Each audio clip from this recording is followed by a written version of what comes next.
অনেক গুণের অধিকারী শসার মধ্যে ৯৬% থাকে পানি। পর্যাপ্ত পরিমাণে ফোলেট থাকার কারণে এটি অন্যান্য পুষ্টির ঘাটতি পূরণ করতেও বিশেষ ভূমিকা নেয়। পরিপূর্ণ ও অল্প ক্যালোরির শসা খেলেই পেট ভরে যায়, অথচ সেভাবে ক্যালোরি প্রবেশ করে না শরীরে। শরীরের পানির অভাব দূর করতে শসা কার্যকরী হলেও পুষ্টিগুণের বিচারে কিছুটা পিছিয়ে আছে। এখন প্রশ্ন হলো, কেন আপনি শসা খাবেন? চলুন আজকে এই প্রশ্নের উত্তর জেনে নেই। শসায় যে পানি থাকে তা আমাদের দেহের বজ্র ও বিষাক্ত পদার্থ অপসারণে অনেকটা অদৃশ্য ঝাঁটার মতো কাজ করে। নিয়মিত শসা খাওয়ায় কিডনিতে সৃষ্ট পাথরও গলে যায়। প্রতিদিন আমাদের দেহে যেসব ভিটামিনের দরকার হয় তার বেশিরভাগই শসার মধ্যে বিদ্যমান। ভিটামিন এ, বি ও সি আমাদের রোগ প্রতিরোধ ক্ষমতা ও শক্তি বাড়ায়। সবুজ শাক ও গাজরের সঙ্গে শসা পিষে রস করে খেলে এই 3 ধরনের ভিটামিনের ঘাটতি পূরণ হয়। শসায় উচ্চমাত্রায় পটাশিয়াম, ম্যাগনেসিয়াম ও সিলিকন আছে, যা ত্বকের পরিচর্যায় বিশেষ ভূমিকা রাখে। এই জন্য ত্বকের পরিচর্যায়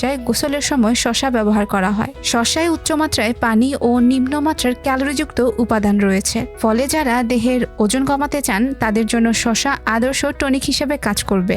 যারা ওজন কমাতে চান তারা স্যুপ ও সালাদে বেশি বেশি শসা ব্যবহার করবেন। কাঁচা শসা চিবিয়ে খেলে তা হজমে বড় ধরনের ভূমিকা রাখে। নিয়মিত শসা খেলে দীর্ঘমেয়াদী কোষ্ঠকাঠিন্য দূর হয়। সৌন্দর্য চর্চার অংশ হিসেবে অনেকে শসা গোল করে কেটে চোখের পাতায় বসিয়ে রাখেন। এতে চোখের পাতায় জমে থাকা ময়লা যেমন অপসারিত হয়, তেমনি চোখের জ্যোতি বাড়াতেও কাজ করে। চোখের প্রদাহ প্রতিরোধক উপাদান প্রচুর পরিমাণে থাকায় ছানি পড়া ঠেকাতেও এটি কাজ করে। শসার মধ্যে যে সিলিকা থাকে তা আমাদের চুল ও নখকে সতেজ ও শক্তিশালী করে তোলে। এছাড়া শসার সালফার ও সিলিকা চুলের বৃদ্ধিতে সহায়তা করে। শসায় প্রচুর পরিমাণে সিলিকা আছে। গাজরের রসের সঙ্গে শসার রস মিশিয়ে খেলে দেহের ইউরিক অ্যাসিডের মাত্রা নেমে আসে। এতে গেটে বাতের ব্যথা থেকে মুক্তি পাওয়া যায়। ভোরে ঘুম থেকে ওঠার পর অনেকের মাথা ধরে, শরীর মেজমেজ করে। শসায় প্রচুর পরিমাণে ভিটামিন বি ও সুগার আছে, তাই ঘুমাতে যাওয়ার আগে কয়েক স্লাইস শসা খেয়ে নিলে ভোরে ঘুম থেকে ওঠার পর এই সমস্যা থাকবে না। তাই